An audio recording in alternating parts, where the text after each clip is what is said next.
Le petit homme engoncé.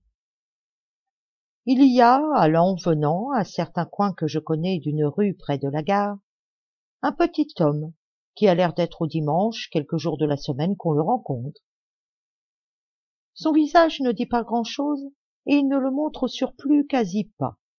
Sa casquette lui descend jusqu'aux yeux et le collet de sa veste lui monte jusqu'aux oreilles.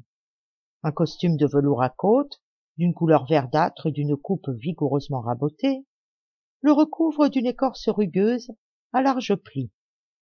L'ouvrière du marché au charbon, qui le cousit, n'avait plus vu d'homme depuis longtemps peut-être, mais certes, il est si solide qu'il tiendrait debout tout seul.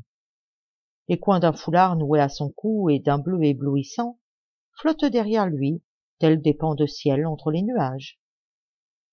Et voilà que, pour marcher, le petit homme avance un pied, le colle à terre sur sa vaste semelle, l'aplatit, l'essaye, le fixe au sol, comme s'il allait y prendre un élan ou se mettre à danser.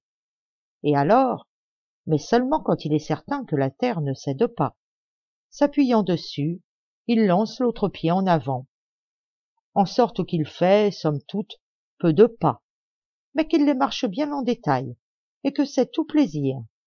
C'est dans la manière. Sa tête qui repose non pas seulement sur son cou, mais au large de ses deux épaules, ballotte en mesure à droite, gauche. Ses petits yeux gris dans les broussailles des sourcils clignotent chacun à son tour une œillade. Sa bouche s'ouvre silencieuse en un bon rire rouge et luisant, accroché par les coins à ses deux oreilles. Il ne lui manque rien, lui ne demande rien. 100 pas d'un côté, 100 pas de l'autre. Il va sur le trottoir des mêmes boutiques en se dandinant, et, martelant le pavé, la nuque heureuse, renversée dans ses épaules roulantes.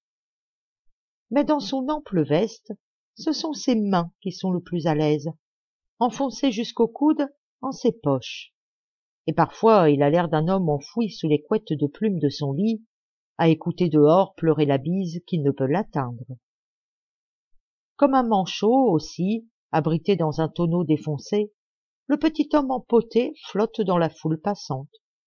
Il va, vient, se balance, vire parmi ceux qui le bousculent, le pressent, le contournent, le dépassent. Il a le temps, tandis que tous courent trop vite pour savoir où il va et ce qu'il fait. Un brusque écart, et il gravit les 2 marches d'un seuil humide de crachats.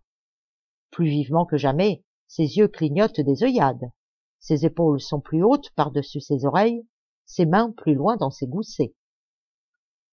Le genièvre gonfle ses joues, dilate ses narines, déplisse ses paupières, agrandit ses yeux.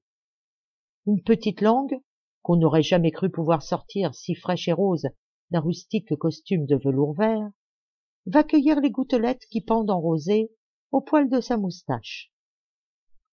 Et il repart achever ses pas sur le trottoir, recommencer de sourire dans sa nuque engoncée, sourire silencieusement d'être tranquille, de ne rien voir, de ne rien dire, de se balancer régulièrement et de tenir loin enfoncées ses mains dans ses goussets. Et sourire de donner d'heure en heure à son rêve bien au chaud une belle grande goutte, paf, comme on donne à un ami sur le derrière une bonne tape inattendue, sonore et joyeuse. Mieux vaut se taire que folie dire.